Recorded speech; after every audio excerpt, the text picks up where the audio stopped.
نفس اور شیطان میں فرق. شیطان تو ایک مخلوق ہے جو باہر جس کا وجود ہے. اہل سنہ کے نزدیک جنات کا ماننا ضروری ہے. ہمارا یہ عقیدہ ہے کہ جنات ایک مخلوق ہیں اور اللہ نے انہیں بنایا ہے اور وہ رہتے ہیں. یہ اہل سنہ کا عقیدہ ہے.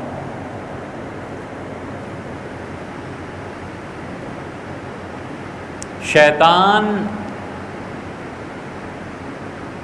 خود جن ہے، اسی لیے اللہ نے فرمایا کان من الجن ففسق عن امر ربہ.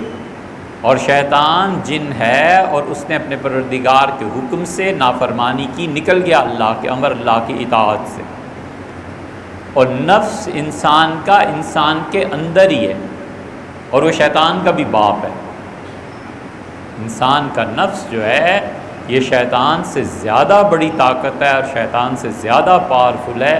وہ تو انسان کو ایسی ایسی راہیں دکھاتا ہے کہ نفس انسان کا شیطان ہاتھ باندھ دیتا ہے کہ آپ کے گھر پانی بھروں اور آپ پیر و مرشد ٹھہرے. مجھے بھی یہ چیز نہیں سوجی تھی جو آپ کو سوجی.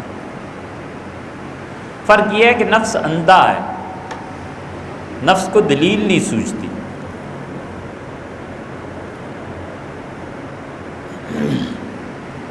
اور شیطان گناہ دلیل کے ساتھ کراتا ہے. نفس کی دلیل بڑی بودی ہوتی ہے، بہت کمزور ہوتی ہے. مزہ آئے گا، اب یہ کوئی دلیل نہیں نا کسی گناہ کو کرنے کی. اس لیے نفس انسانی جو ہے وہ حقیقت میں شیطان سے بڑھ کر ہے. اسی لیے تو اللہ تعالیٰ نے فرمایا کہ ان النفس لامارۃ بالسوء. اور لوگو تمہارا نفس ہمیشہ تمہیں راہ دکھائے گا برائی کی. اور نفس کی بڑی خصوصیت ضد ہے، اڑ جانا گناہ پہ. وَإِذَا قِيلَ اتَّقِ اللَّهَ. اور جب اسے کہا جائے کہ اللہ سے ڈر، کرتا کیا ہے؟ اللہ نے فرمایا کہ أَخَذَتْهُ الْعِزَّةُ بِالْإِثْمِ. پھر تم دیکھو اس نالائق کو گناہ اس کی طاقت میں اضافہ کرتا ہے. کہتا ہے کروں گا، کر لو جو کرنا ہے، تم کر کے رہوں گا. یہ جو ضد ہے نا، اس موقع پہ نفس انسانی اڑ جاتا ہے. وہ کہتا ہے میں کروں گا، تم کرو جو کرنا ہے. اس کا مطلب یہ ہے کہ خدا کا خوف تو درکنار رہا، میں تو خدا کو چیلنج کر رہا ہوں کہ میں کر رہا ہوں یہ کام، تم کر لو جو کرنا. اسی لیے اللہ نے اس کے بعد بنایا حسبہ جہنم. جہنم کافی ہے اس کے لیے. یہ جنت اور جہنم تصورات نہیں ہیں. کوئی آدمی اس بات کا انکار کر سکتا ہے کہ وہ اس زندگی سے پہلے کسی اور جسم کا حصہ تھا؟ کوئی آدمی اس بات سے انکار کر سکتا ہے کہ اس دنیا سے پہلے وہ کسی اور دنیا میں رہا ہے؟ یہ کہے کہ یاد نہیں، تو یاد تمہیں کون سی اور چیز رہ گئی؟ تمہیں تو اپنے بچپن کے ہزاروں واقعات بھول گئے، یاد ہی نہیں. اسی طرح جب اس دنیا میں جائے گا نا تو اس دنیا کی بہت سی چیزیں وہ بھول جائے گا. اللہ نے فرمایا احصاہ اللہ ونسوہ. لوگو اللہ نے ایک ایک چیز گن کے رکھی ہوئی ہے اور تم بھول گئے. تو بھلانے سے کوئی مٹنا تھوڑا ہی ہے، بھلانا اور چیز ہے، مٹانا اور چیز ہے. اللہ وہاں سب یاد دلا دے گا کہ کس طرح اس زمین پہ کرتے تھے. تو نفس رمضان میں کیا پوری زندگی کے لیے ساتھ ہے؟ اس پہ تو کوئی پابندی نہیں ہے. یہ وہ آزادی ہے جو اللہ نے انسان کو دی ہے، اور اسی آزادی ہی کا فائدہ انسان کا نفس اسے ابھارتا ہے اور اللہ کی معصیت اور نافرمانی کی طرف لے جاتا ہے. انسانی نفس میں ضد، غصہ، اس نفس کی بنیادی طور پر 3 بیماریاں ہیں. یہ نفس انسانی جو ہے نا، اس کی بنیادی طور پر 3 بیماریاں ہیں. ایک بیماری اس کی عقل ہے، بس کہ میرے سے زیادہ تو عقل مند دنیا میں ہے ہی کوئی نہیں. اس لیے ہمیشہ ایسے معاملات میں دخل دینا جس کی اس سے ہوا بھی نہیں لگی. یہ جتنے عقل کے مارے ہوئے مستشرقین ہیں نا، کسی نے سوال بھی بھیجا تھا اتفاق سے رمضان میں، اسی رمضان میں ہم نے ریکارڈ کروایا اور پھر اس کے بعد عید کے بعد ابھی سوال بھیجا کہ حضور اقدس صلی اللہ علیہ وسلم نے اتنی شادیاں کی اور اپنی بیٹی سیدہ فاطمہ رضی اللہ عنہ پر جب سوکن آنے لگی، سیدنا علی رضی اللہ عنہ دوسری شادی کا ارادہ کیا، تو پھر آپ نے خطبہ دیا اور آپ نے بڑی طویل باتیں ارشاد فرمائیں، اور آپ نے فرمایا علی کو پتہ نہیں ہے کہ جو چیز فاطمہ کو ستاتی ہے وہ مجھے بھی ستاتی ہے، جو چیز اسے تنگ کرتی ہے مجھے بھی تنگ کرتی ہے۔ علی اگر شادی کرنا چاہتے ہیں تو شوق پورا کر لیں، میری بیٹی کو گھر بھیج دیں۔ اور وہ جو میرے پہلے سسرال والے تھے، زینب کے سسرال والے، فرمایا وہ میرے اس داماد نے مجھ سے وعدہ کیا تھا اور اس نے وعدے کو پورا کیا تھا، اور علی کو پتہ نہیں ہے کہ جو چیز میری بیٹی کو تنگ کرتی ہے مجھے بھی تنگ کرتی ہے۔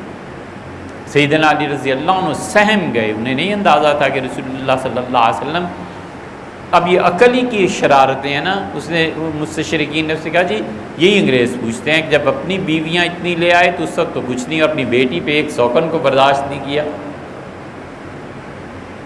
یہ عقل انسانی ہے۔ اب یہاں پہنچ کر علم کی ضرورت پیش آتی ہے، یہاں پہنچ کر جواب کی ضرورت پیش آتی ہے۔ اسی لیے کفر کو جواب دینا عبادت ہے،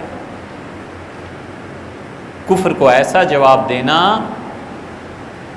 کہ اس کا دل، اس کی زبان رک جائے، اور اگر اس میں ذرہ برابر بھی انابت ہے، دل میں اللہ کی طرف رجوع ہے، تو اس کا دل بھی مطمئن ہو جائے، کیونکہ چلتی ہوئی زبان دوسروں کے منہ بند کر دیتی ہے، دلوں کو مطمئن نہیں کر سکتی،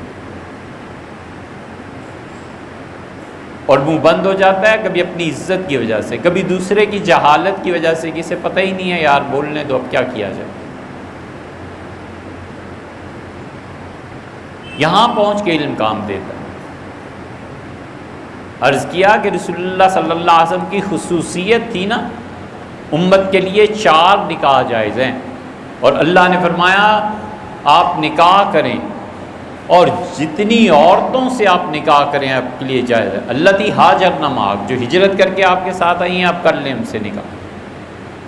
ان وہبت نفسہا للنبی، کوئی عورت آ کے آپ سے اس خواہش کا اظہار کرے کہ وہ آپ کی بیوی بننا چاہتی ہے آپ کر لیں۔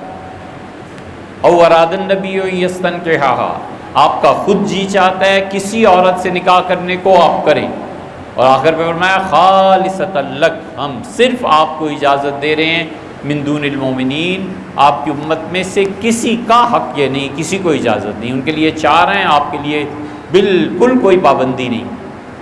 یہ حضور صلی اللہ علیہ وسلم کی خصوصیت ہے، اس میں ان کا کوئی شریک نہیں۔ نبی کریم صلی اللہ علیہ وسلم ختم نبوت ان کی خصوصیت ہے، اس میں ان کا کوئی شریک نہیں۔ حضور اقدس صلی اللہ علیہ وسلم کی خصوصیت تھی بہت سی چیزوں میں، اللہ نے کہا آپ کے لیے جائز ہے، باقیوں کے لیے جائز۔ جیسے ابھی یہ بات گزری، نفل آپ بیٹھ کے بھی پڑھیں تو آپ کو ثواب پورا دیں گے۔ اسی طرح رسول اللہ صلی اللہ علیہ وسلم کی خصوصیات میں سے تھا کہ ان کی بیٹیوں پر سوکن نہیں آ سکتی تھی۔ جب اس خصوصیت کو توڑنے کی بات ہوئی، اور وہ بھی سیدنا علی رضی اللہ عنہ سے جن سے محبت تھی حضور صلی اللہ علیہ وسلم کو بہت زیادہ، تو جن سے محبتیں ہوتی ہیں ان سے ذرا سی تکلیف بھی رنج زیادہ پہنچاتی ہے۔ بھلا پاؤں کے نیچے جو کنکر آتا ہے اور اس کا 1000واں حصہ جو آنکھ میں پڑتا ہے، دونوں تکلیف میں برابر ہے۔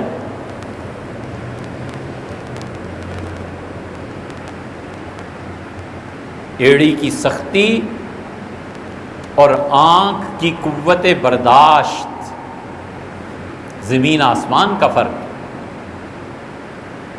تو اس لیے نفس انسانی میں جو عقل ہے نا، یہ اب عقل مندی تو ہیں، حضور صلی اللہ علیہ وسلم یہ اعتراض، یہ اعتراض، یار ان کی خصوصیت تھی، ان کی بیٹیوں پہ سوکن نہیں آ سکتی تھی، ختم ہوئی بات۔ آپ کیوں اس خصوصیت کو توڑنا چاہتے ہیں؟ آپ کا کیا اتھارٹی؟ نفس انسانی کا بڑا عذاب یہ عقل ہے، اور نفس انسانی کی دوسری بڑی خصوصیت جہاں پہنچ کے وہ برباد ہو جاتا ہے، وہ ادعا ہے، دعویٰ ہے۔ ہر وہ نیکی جو انسان کو دعوے پہ لاتی ہے نا، وہ گناہ ہے۔ ہر وہ نیکی جو انسان کو اس پہ ابھارتی ہے کہ لوگ تمہیں جانیں، کوئی تم دعویٰ کر لو، سب گناہ۔ ہر وہ نیکی گناہ تو گناہ ٹھہرے، ہر وہ نیکی جو انسان میں کبھی فکر اور سوچ میں بھی آ جاتی ہے نا کہ یار کیا بات ہے، اللہ نے نیکی تم سے کام کرایا ہے، یہ سب گناہوں کی فہرست ہے اور یہ برباد ہو جائے گا کسی دن۔